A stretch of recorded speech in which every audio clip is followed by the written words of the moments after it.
John McAfee, pioneer in the cybersecurity industry, the founder of the software company McAfee Associates, now CEO of MGT Capital Investments. Good evening, welcome to Romania. Well, thank you for inviting me. Mr. McAfee, there are all these debates and headlines in today's media about cybersecurity, hacks, information security, and so on. So, before diving into our discussions, how would you describe the sense of security in the digital world in 2017? How would I describe the sense of security? Well, we have none. There is no security whatsoever. I think this is the problem that cybersecurity professionals like myself face every day. I see people walking around, everyone has their phones out. While you are watching your phone is watching you. This is just a fact of life. The operating system is designed specifically to watch you, listen to you, find out where you are in order to help you. It needs to know who your friends are. It needs to know what you're saying in your text messages. It needs to listen to you sometimes. And so you're looking at your phone and you have all of these facilities, but it is the world's greatest spy device, designed as a spy device. Now, there's nothing wrong with that as long as the person spying on you is spying on you for benign reasons, meaning maybe they just want to sell you something. They notice that you just mentioned to someone that you were hungry, and they know where you are, and there's a Chinese or a Japanese restaurant nearby, and they know you like Japanese and Chinese food because you frequently go there. And they say, oh, by the way, there's a Japanese restaurant right around the corner. That's cool. I can choose to say no. But hackers use those same facilities. They are built into the operating system.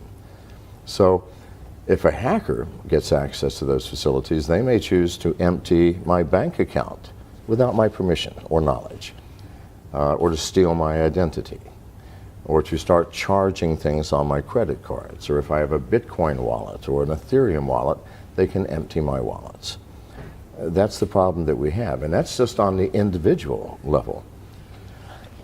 On the corporate level, it's horrific because the problem is magnified by the number of people within the corporation. And on the nation-state level, it's even more horrific because the nation-states have been spending years and literally billions of dollars weaponizing software to the point that almost every developed nation has the ability to press a button and destroy the power grid in any other nation. This is the facts. This is not science fiction. This is not me being paranoid. I mean, perhaps I am paranoid, but what I just told you is real, nevertheless. So you are speaking about various problems, right? What's the solution? Well, actually, I'm not even talking about virus problems anymore. I think the antivirus paradigm is no longer functional. It doesn't work. I said this 10 years ago, and I'm the person who invented it. So people should listen. I mean, if I invented it and I built the first antivirus company, viruses are not the problem. By the time hackers have planted malware in your system, it's way too late. The hackers spend weeks, months, or sometimes years sniffing around in your system, taking what they want before they even plant malware. And sometimes they don't. I mean, unless you're trying to ransom something, like a hospital, take all their data and encrypt it, and say for $100,000 you can have it back. You'll need malware at that point, but by then it's too late. Because by the time you found the malware has already done the damage. See, this is the problem.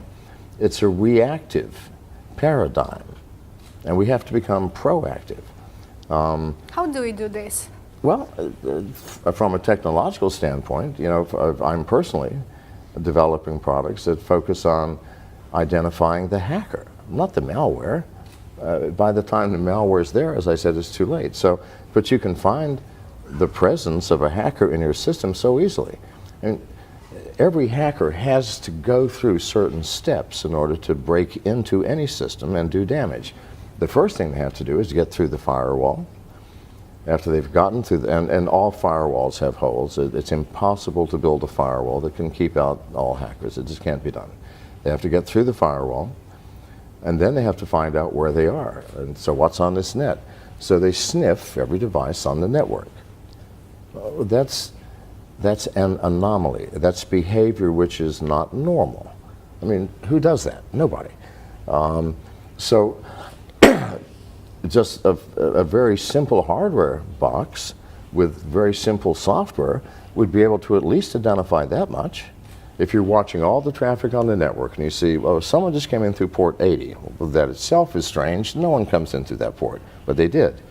And then they sniffed the refrigerator or whatever's connected. If it's the Internet of Things, remember, you might have a refrigerator on your network.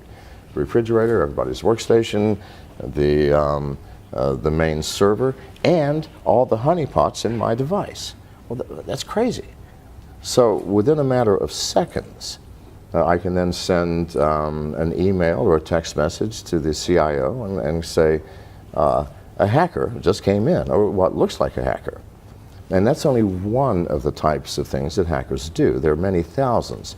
So, and I'm not the only person working on this. There are, others that see the insanity of what we're doing and are doing similar things. So we have a device coming out in just a couple of months called Sentinel that will identify within a matter of seconds. Now, we're not going to do anything about it. That's your job as the CIO or as the network manager. We can say there's a hacker in the system that came in through port 80, this is what they're doing. We will continue to monitor them. But you have to make some decisions as the human being. What do? You could call the authorities. I mean, I wouldn't advise that because your business will be shut down virtually because the authorities will be running around and your employees are going to be watching and no one's going to be working. You might just simply shut down port 80 and forget it. Maybe he'll come in through another port later, we don't know. If so, my box Sentinel will tell you about it. So isn't that more sane? Because it's the hackers that are doing the damage, not the software they've created. The hackers create that software. It's the hackers we must concern ourselves with. We've been fighting the end product hackers have created rather than the hacker himself or herself. So the proactive approach, and there are many products that we're working on that do the same thing, where we're dealing with the human element rather than the product of what the human has created. Where does education stand in this whole equation? Yeah, well, I think the first thing, everybody in this room should educate yourself about these little devices everyone is holding up and carrying, because they truly are spy devices. You have people, I mean, I've even heard people at Google say that if you have nothing to hide, you have nothing to fear. Well, I've never heard anything crazier. And who among us has nothing to hide? I'm serious. It's not, do you have something to hide, but what is it that you're trying to hide and from whom? Think about this. Everyone exercises a different degree of privacy hundreds or sometimes thousands of times per day. I just met you. I'm not likely right now, especially with everybody watching, to tell you the intimate details of my life. It's like if I go to the store and buy some nice Romanian beer, I don't tell the clerk what I did last night in my private hours. No, we have very restricted lines of conversation. The weather, politics maybe, the price of potatoes, and that's it. You meet a casual acquaintance that you see every week, you might divulge more. Maybe you have a health problem you want to talk to them about. A good friend, you might divulge almost everything. And to your spouse, to your wife, or to your husband, you might tell them everything. Unless maybe you're sleeping with your wife's sister, in which case you might choose not. So do you see what I'm saying? So that if everybody knew everything about everyone else, we would have chaos in the streets, beginning with a rash of people shooting their spouses. So it's insane to say if you have nothing to hide, you have nothing to fear. We're all humans. We are living in an imperfect world. You know, we each have love and compassion and joy and hope and grace. And at the same time, we have greed and anger and hostility and jealousy. And we're a mixed bag. So if you want all of that negative known too, no, we can't. Society has created privacy as the foundation stone of a harmonious world. And if we lose that, we will lose the harmony. What do you think about all these emerging technologies that are now being used by giant companies in the industry? And I'm speaking about, for example, cloud storage or all those data mining technologies. Yes. How long will these last as secure technologies? What do you think? They're not secure. They're not secure now. I mean, you know, I'm here to speak at Brock Pierce's brainchild, D10E. On a cryptocurrency. And cryptocurrency, people say, well, how secure is Bitcoin? I go, what side do you want to look at? If you want to look at the blockchain, I think it's extremely secure. It's a mathematical principle that allows you to validate with absolute certainty a source and destination for any transaction. That's very powerful. On the other hand, I see people who put wallets on their smartphones. Now, something that you may not know is that over half of all smartphones, both iOS and Android, are infected with keystroke logging software. This is a known fact. Every pornography site in the world, if you have ever, I'm sure nobody here has ever looked at pornography, but if you have, if there's a rare exception, then you have keystroke locking software. How do you think they make their money? See, this is the issue. It costs millions of dollars to maintain these massive databases and have the bandwidth to disperse this pornography, and yet you don't pay. Yes, you're paying. The instant you visit the site, if you have an Android, for example, the site runs a JavaScript which sets the download unauthorized application flag. The very first video that you watch, you now, because that's a click-through, you clicked, you did something. You said, yes, oh, good, yes, I'll do that. Downloads, first and foremost, a remote rooting function. If it's an iPhone, a remote jailbreaking program. All can be remotely rooted now. After it's rooted, they download a keylogger, and all this takes just a matter of seconds. And from that point on, somebody is watching every single one of your keystrokes. Now, people pay these pornography sites for the ability to put their keylogging software on your phones. Why?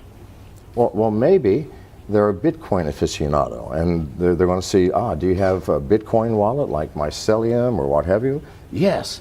Well, they're just going to hang around until you access it and input your keys or your passwords, and the next day, your wallet's going to be empty. Or maybe you do online banking, all right? You have a password, you have an application. The very first time you've logged into your bank to check your balance or do anything, they go, thank you very much. And the next day, your bank balance will disappear. Now, why has this not happened to you already? Because hackers are not stupid. In order to take something, they have to download additional software. If they only take 400 or 500 people's bank accounts in one day, then the next day the white hat hackers are going to say, this is how they did it, everybody, you can protect yourself. No, they're going to wait until one day this year or next year, and 100 million people in one day are going to have your bank accounts eradicated. Zero balance, or your identity will be stolen, or your Bitcoin wallet will be emptied. Or maybe they've been watching your keystrokes to see if, maybe you're saying something to a friend or a lover that maybe could compromise you. Maybe they can blackmail you. If they get lucky, you might be a United States congressman or a senator, in which case, now not only do they have money, they have power. So this is why this is being done. And the Russian cyber mafia and the Chinese cyber mafia are so powerful. They pay literally hundreds of millions of dollars to these pornography sites to allow them to access your smartphone so that at some point they can utilize that. So something to think about. Now, you said how secure are they? Well, they're not. They're not. Neither the alt currency wallets nor anything else in the cloud. Because what is the cloud? We haven't thought this through, people. The cloud is a place where I'm going to store data. I don't know what computer it's on or even what country it's in. I don't know who is managing it and monitoring it and controlling it. I don't know what type of security facilities you have. I know nothing. And I'm willing to put my valuable data there? No. Why would we do that? Now, if it's something I don't care about, that if you steal it, I don't care. It's a list of books I read. You know, I'll just recreate it from the web. But if it's something that matters, it's like saying, we've all agreed now we have secrets, yes? Yes. Well, why don't you let me keep your secrets? Why should you be burdened with having to keep your secrets? I mean, you've got too many stories to tell. Why don't you give it to me and let me manage it for you? Isn't that crazy? And that's what we're doing with our, quote, secret data. That is data we don't want to have stolen from us or taken or accessed. Did I answer your question? Yes, it did. So as an investor, you wouldn't invest in a company that it's using cloud technologies? Well, I wouldn't say that. Because there are many ways of looking at the cloud, aren't there? I mean, as it exists now, with where we store our data is unknown. And why do we use the cloud? We use it because it makes life easy. I can access my data from anywhere and from any device, on an airplane, my smartphone, my laptop, who cares? Well, you can do the same thing by choosing where you store your data. And there are companies that are offering decentralized cloud services where you create this, they give the software, you say, well, I want my main server in the company to be where I keep all my sensitive things. You might even have your smartphone as a server if it's always turned on. So you get to pick and choose. And you might still use the cloud for some things because not important. It doesn't matter if people steal it or know what's in there. So I'm not saying I wouldn't invest in it. I'm saying that it would have to be a new type of cloud, a cloud that you, as the user, have control over to the extent that you get to choose the location of your data. Speaking about Bitcoin, what is the most significant value of Bitcoins? What would you say? Right. I think the most significant value is that it is a new paradigm of money. And it's not going to go away. It's like Pandora's box. We've opened the box.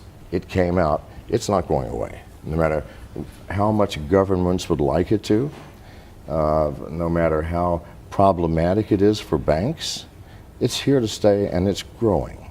And the world will have to learn to adapt to it. If not Bitcoin, then one of some other cryptocurrency, because there's hundreds of them. And I would caution people because many of these new cryptocurrencies are scams. People who say, oh God, there's a lot of money to be made, let's create our own currency and name it whatever, the McAfee coin. And let's pre-mine 1 million of them and sell them.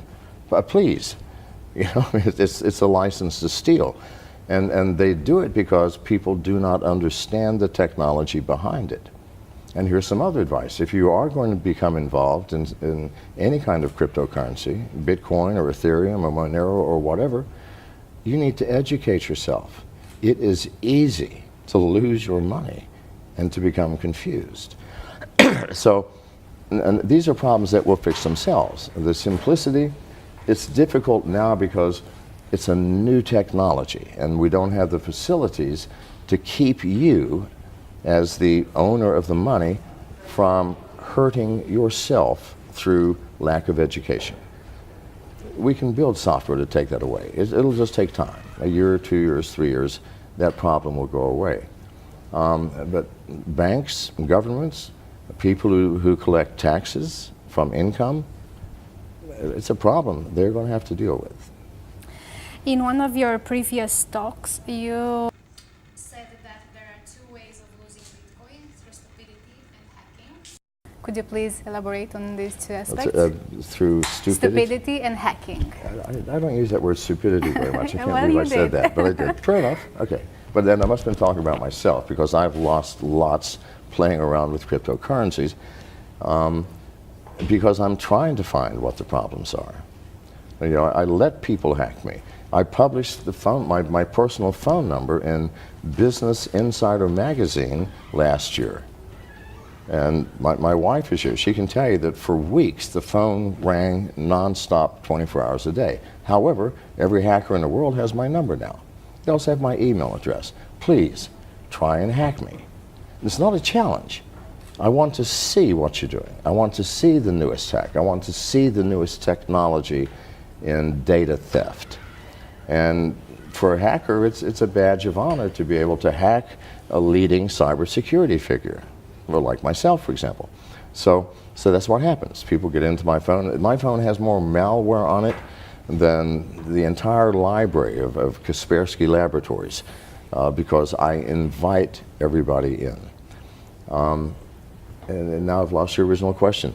It had to do with stupidity and hacking. And hacking, yes. So it is. Stupidity meaning we blindly walk into things without thinking, like Bitcoin.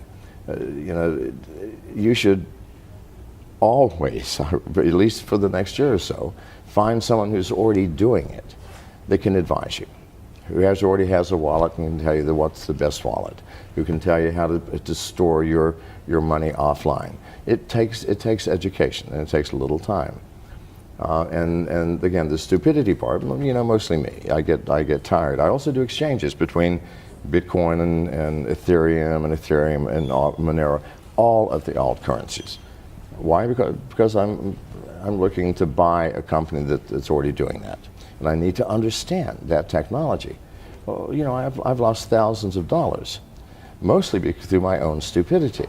You know, I get tired, and when you transfer one alt currency into another, you have to have an intermediary wallet. So you have the source wallet, the intermediary wallet, and the end wallet. It's easy to get those things confused if you're doing it a lot. So that is stupidity again. Is there any way to secure your Bitcoins once you've earned them? Yeah, absolutely. I think mine are secure.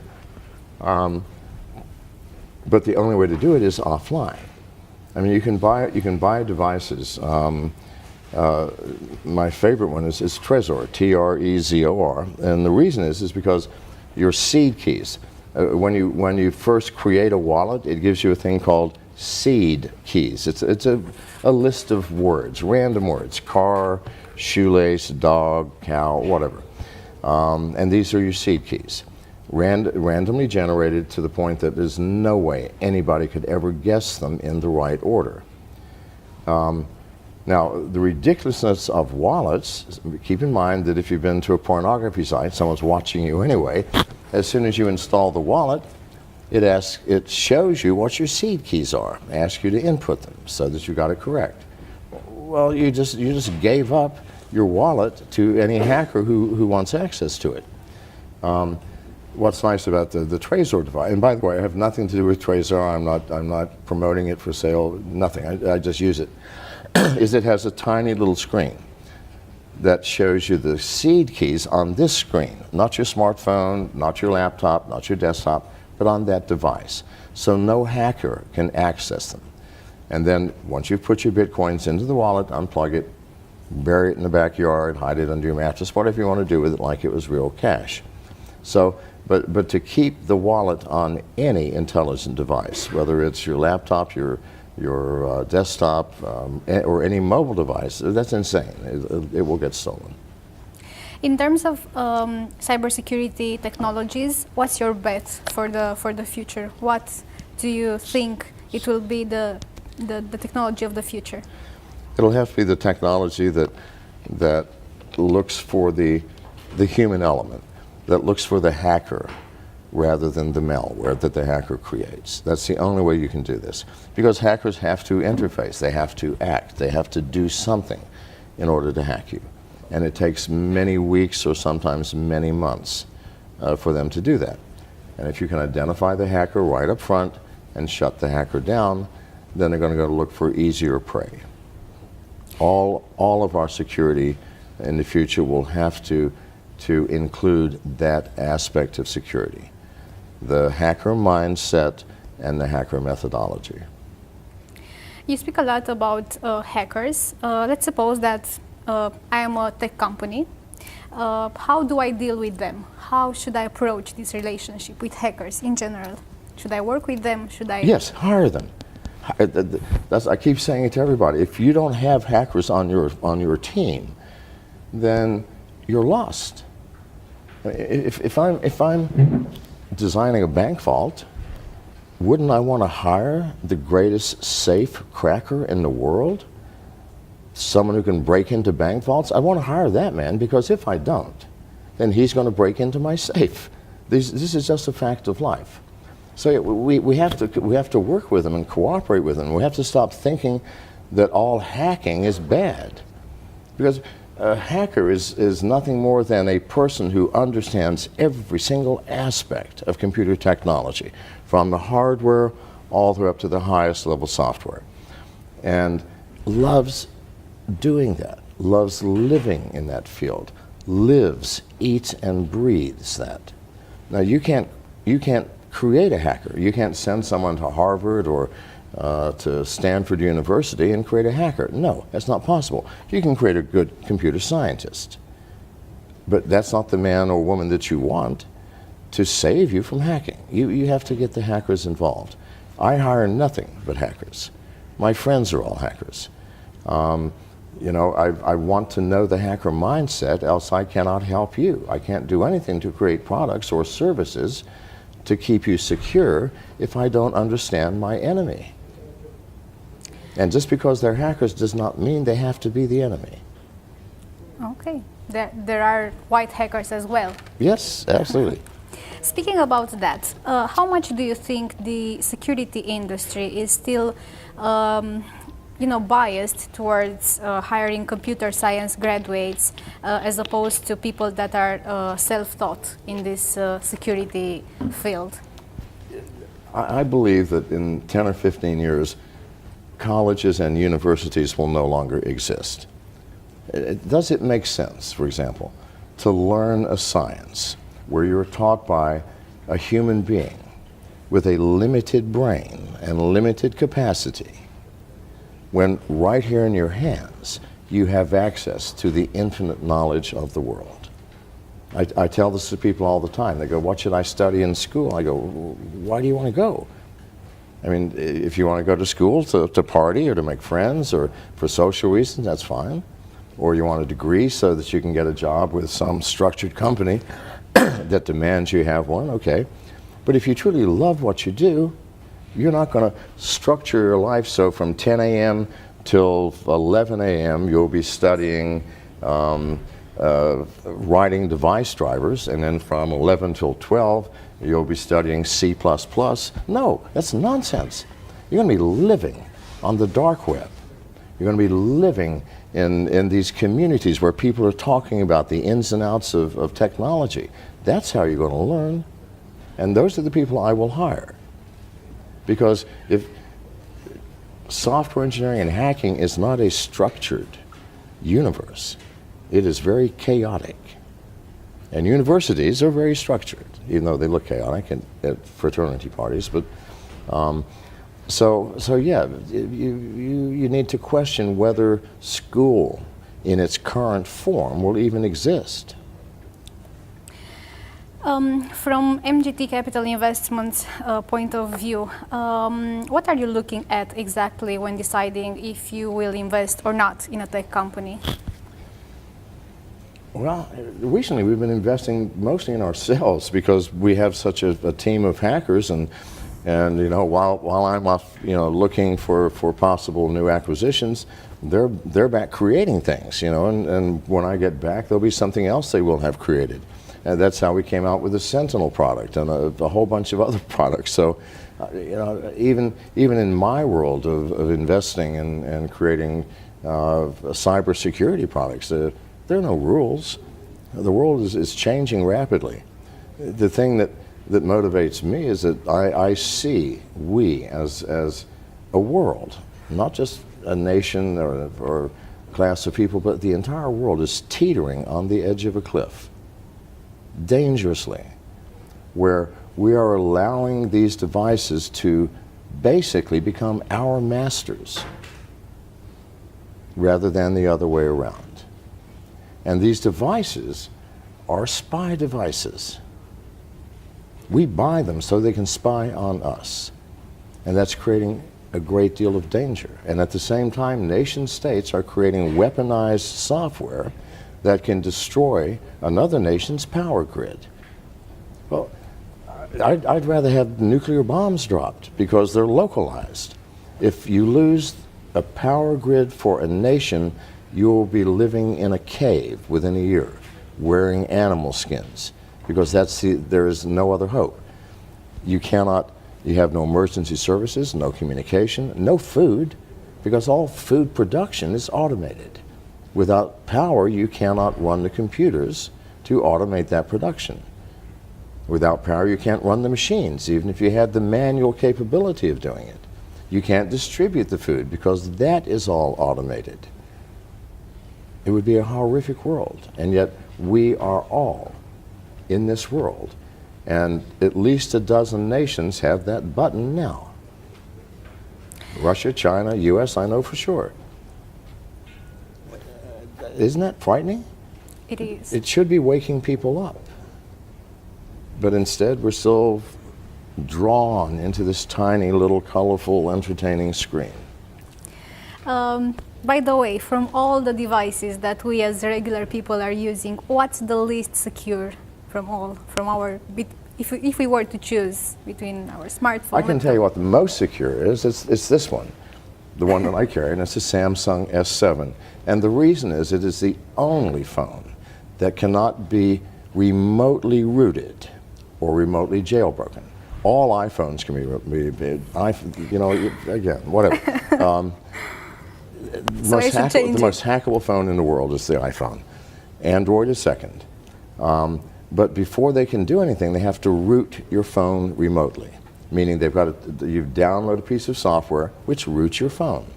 And no matter how hard manufacturers have tried, no one has kept a remote rooting software out for more than a few months. This has gone for over a year.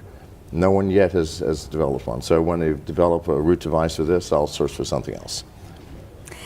That's the only way, by the way, I can survive handing out my phone number and email address and inviting hackers to come and hack me. They can put the software on here, but the software is powerless until the phone is rooted.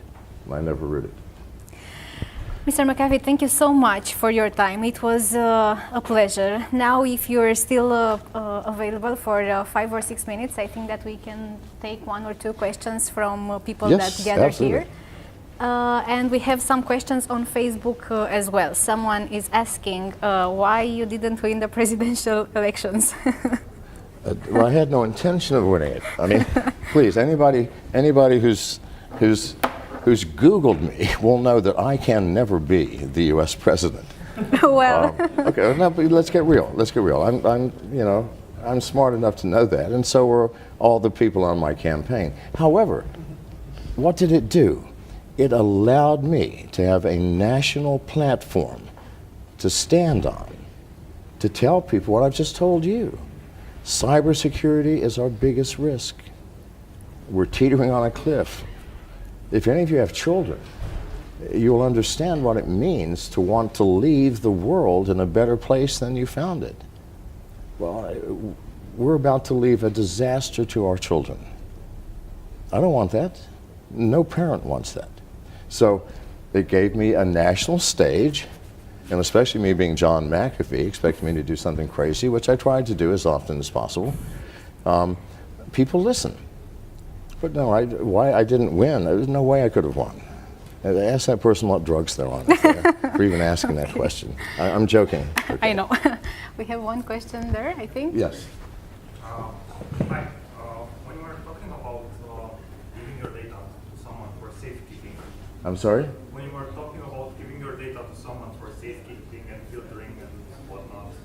Your personal data, you know? Yes. I got this crazy idea.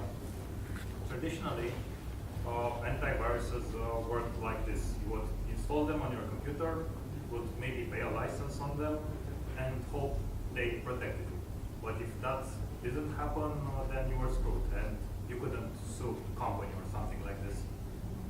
What if we change a little the paradigm?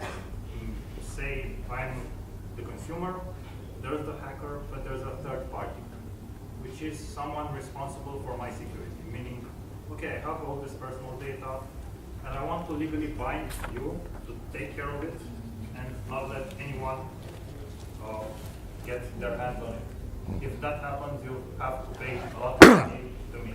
Yes. And in return for this, maybe I pay a monthly fee. Depends on the data, it depends on stuff like that. Does that make sense from a business Well, perspective? absolutely, but here's the problem. It requires that you act responsibly too, meaning that you will not download an application from Google Play or some other thing without reading what the permissions are that it's asking, or that you never visit a pornography site, or that you never visit any site that offers you something for free, which you know is not free. But no, I'm the dumb client. I don't know that. I want No, no, someone to manage this. but here's the issue. Because once your phone is then compromised, he can't. The third party can no longer be responsible because the hacker is not coming in this way. He's coming in pretending to be you. Yes, but Do you understand? I understand. But in my scenario, if I'm the dumb client and I don't want to have responsibility, I want to delegate responsibility, this would mean that the third party, they should be proactive, and they should go to the pornography websites and try all the things that I could try as a customer. But that's fine, and they can do that. Yeah. But as long as you are still using your phone, because let me ask you this: how will you get access to your data? Are you going to drive to their building and sit down in front of their computer, or are you going to use your computer to access your data? I'm going to use my device. That's right, and your device is the Trojan horse. Your device is the hole in the system. As long as you don't act responsibly, and if you're going to act responsibly, why do you need some third person to hold your data? That's the catch-22 here. Is that it has to be on our shoulders. We always want to put responsibility on someone else's shoulders. Well, that has never worked for anything in my life. Yes, And it works least of all in cybersecurity. But that's just my humble opinion. So, Thank you so much. Thank very you so welcome. much. thank you.